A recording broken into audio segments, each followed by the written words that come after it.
Pendant des années, les États-Unis ont mené l'un des plus grands jeux de l'ombre de notre époque.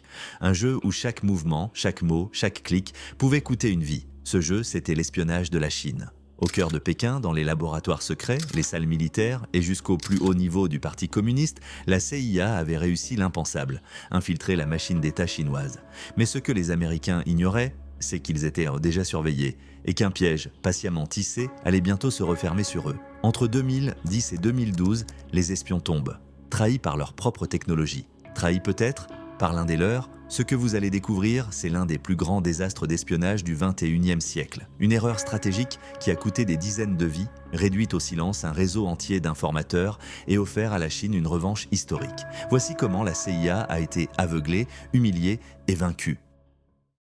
C'est au début des années 1980 que la Chine entame sa métamorphose. Sous l'impulsion de Deng Xiaoping, le pays s'ouvre à l'économie de marché, lance des réformes majeures et voit surgir des zones industrielles à grande échelle dans tout le territoire. Très vite, l'Occident comprend que la Chine ne sera pas simplement un atelier du monde, mais une future superpuissance. Et ce constat devient encore plus préoccupant pour Washington quand un fait s'ajoute à l'équation, la Chine possède déjà l'arme nucléaire. Puissance militaire, croissance fulgurante, influence grandissante et surtout, aucune allégeance aux intérêts américains. Pour les États-Unis, la Chine devient un dossier prioritaire. Alors, l'Amérique sort l'une de ses armes les plus discrètes, mais redoutables, l'espionnage.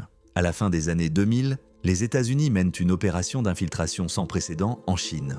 La CIA a réussi à recruter un réseau d'agents locaux bien placés, scientifiques, ingénieurs, militaires, cadres du parti, pour gérer ces relations secrètes dans le but de créer la stabilité, la corruption dans le système chinois. Autour de 2005, la Chine connaît une montée fulgurante des pratiques de corruption. L'argent permet d'acheter presque n'importe quel poste, y compris dans les plus hautes sphères de l'État. Les États-Unis ont su exploiter cette réalité, en plaçant habilement leurs agents dans les institutions publiques, les entreprises privées et même dans certaines branches gouvernementales, ils ont établi un réseau invisible mais profondément enraciné. Une toile tissée patiemment avec pour but non seulement de collecter des informations sensibles, mais aussi d'influencer certains rouages internes du système chinois, au profit de la stratégie américaine.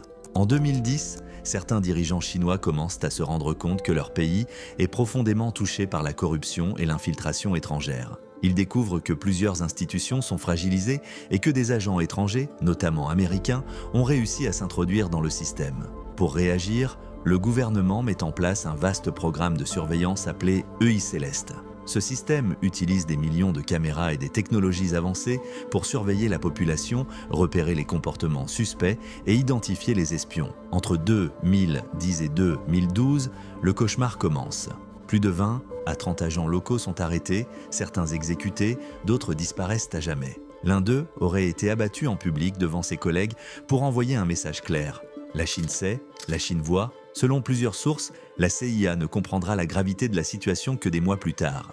Et lorsqu'elle réalise l'étendue des pertes, il est déjà trop tard. Son réseau en Chine est anéanti. Cette nouvelle fera la tour des journaux américains. Mais cette défaite ne s'explique pas par une seule cause. En plus de la faille technique, la CIA soupçonne qu'un traître interne aurait aussi aidé la Chine. C'est là qu'ils vont découvrir que, même dans les déplacements de ces agents, le gouvernement chinois était déjà sur leurs traces. Par exemple, les rues qu'ils empruntaient, les restaurants où ils se rencontraient, dans ces mêmes établissements, même les serveurs étaient en réalité des agents infiltrés du contre-espionnage chinois. Pour répondre à cette menace, la Chine déploie une stratégie bien plus subtile que la confrontation directe, frapper les points faibles humains. Elle mise sur la corruption ciblée, en exploitant la cupidité et les failles personnelles de certains membres des services de renseignement étrangers. Des centaines de milliers de dollars sont discrètement envoyés à travers des circuits opaques vers des agents liés au renseignement militaire.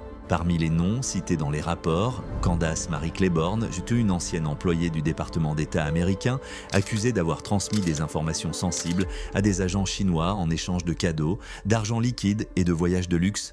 Mais surtout, le nom qui ressort comme un élément central dans cette débâcle, c'est celui de Jerry Chun-Shing Lee, un ex-officier de la CIA. Jerry Chun-Shing Lee entre dans l'armée américaine en 1982, où il sert jusqu'en 1986. En 1994, il rejoint la CIA en tant qu'officier chargé du recrutement d'agents. Sa mission, cibler des ressortissants chinois vivant depuis longtemps aux États-Unis, une stratégie particulièrement efficace pour infiltrer un pays en utilisant ses propres citoyens. En 2007, Jerry Lee quitte la CIA et s'installe à Hong Kong. Mais en 2012, lors d'une perquisition menée par le FBI, les enquêteurs découvrent qu'il détient encore des carnets contenant des informations hautement confidentielles. Des identités d'agents, des adresses de planques et des détails opérationnels sur les missions en Chine. Ces documents, qu'il aurait dû restituer à la fin de son service, pourraient être la clé de l'effondrement du réseau américain entre 2010 et 2012.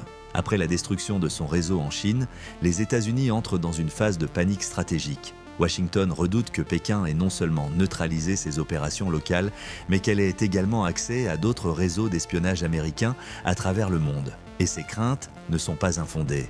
Dans les années qui suivent, la Chine parvient à infiltrer plusieurs bases de données sensibles appartenant aux États-Unis. Des intrusions massives sont détectées dans des institutions gouvernementales, des entreprises privées et même des agences de sécurité. En 2017, une attaque majeure confirme les pires scénarios. Le géant américain du crédit, Equifax, est piraté.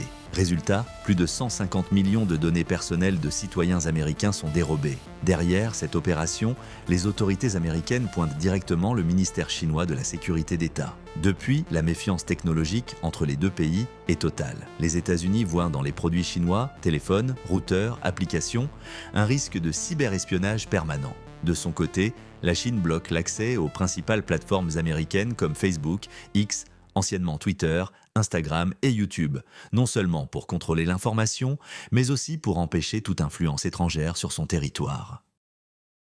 Ce que la CIA a vécu en Chine n'est pas simplement un échec. C'est une leçon historique, gravée dans le silence du renseignement, une faille numérique mal anticipée, un réseau infiltré, un traître possible, et une puissance rivale qui transforme la défaite de son adversaire en pilier de sa propre ascension mondiale. Cet épisode a redéfini les règles du jeu. La Chine, autrefois cible silencieuse, est devenue joueuse redoutable. Et les États-Unis, maîtres de l'espionnage durant la guerre froide, se sont retrouvés nus et aveugles, sur un terrain qu'ils pensaient contrôler. Aujourd'hui, dans l'ombre, cette guerre continue, invisible, plus technologique que jamais. Mais une chose est sûre, dans ce jeu-là, la moindre erreur ne pardonne pas.